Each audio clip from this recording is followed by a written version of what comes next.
Well, anything else you want to add? I'm going to wrap this up here. Let's wrap it up. Well, the mystery continues. So, so Next season, yeah. we'll So be this back.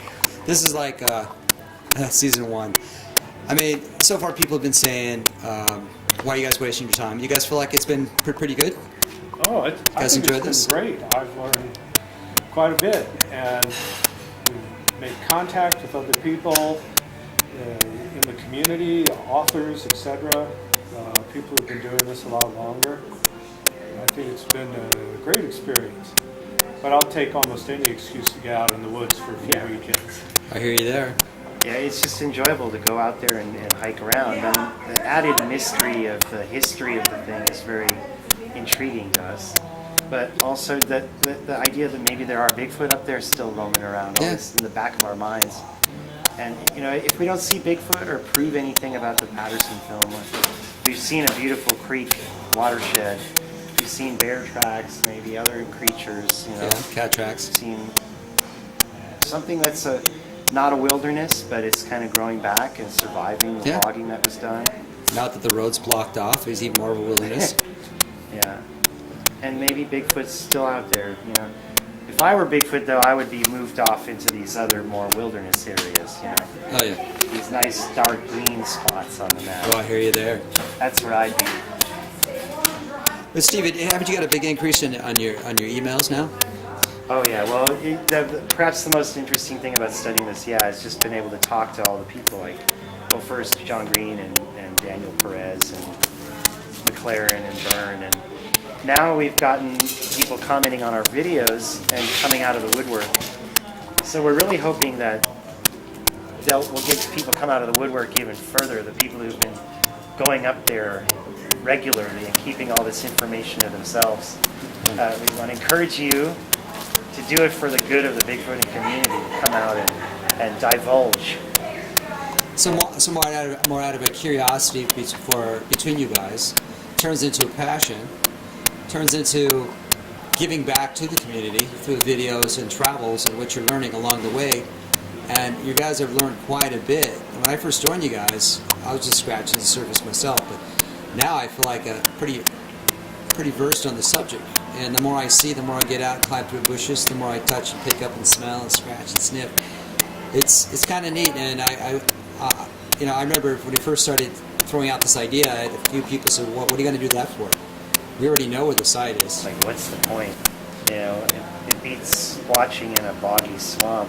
I tell you, from everything I've seen in the Bigfooting community, you're just as likely to see a Bigfoot when you're not trying as when you are trying. Yeah.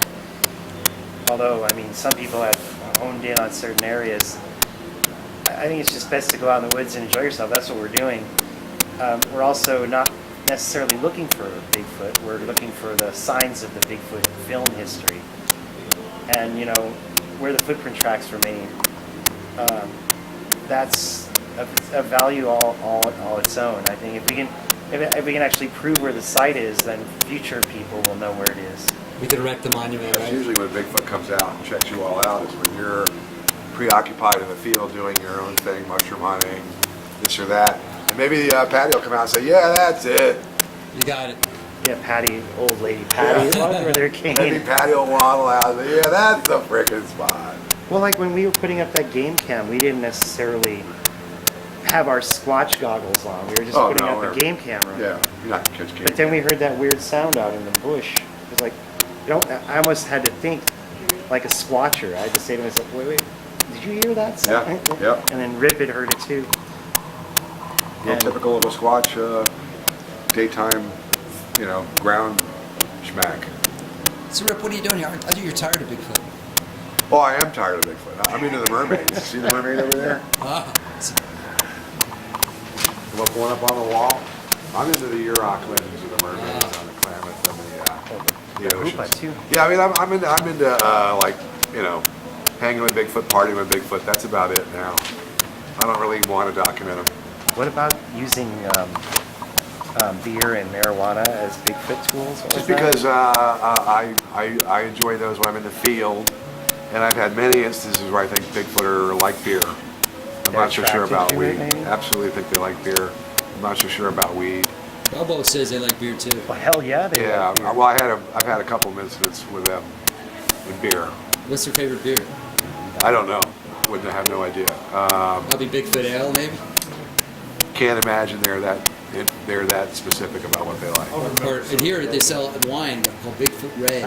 Yeah, they got Bigfoot Red. I don't know. I know they're attracted to beer because they see humans getting happy on beer, and they're going, "Hey, I need some of that. maybe I want to get happy with those beers." And then I had a crack dealer or a comedian email me a little note that he was a inner city crack dealer in Baltimore, but he was traveling one time and he saw a Bigfoot, and that boy, oh boy, he was so cool and neat. He'd like to do lines with Bigfoot. And it was the strangest damn email I ever got. It was so funny. It was like written by an actual inner city guy, or it fooled me. And this has nothing to do with the show you were on. No, nothing. This was years and years and years ago when I was a Bigfoot teacher. Yeah, it was very strange, but it was funny. Thank you, Rick. Yep. Appreciate it. All right, you guys.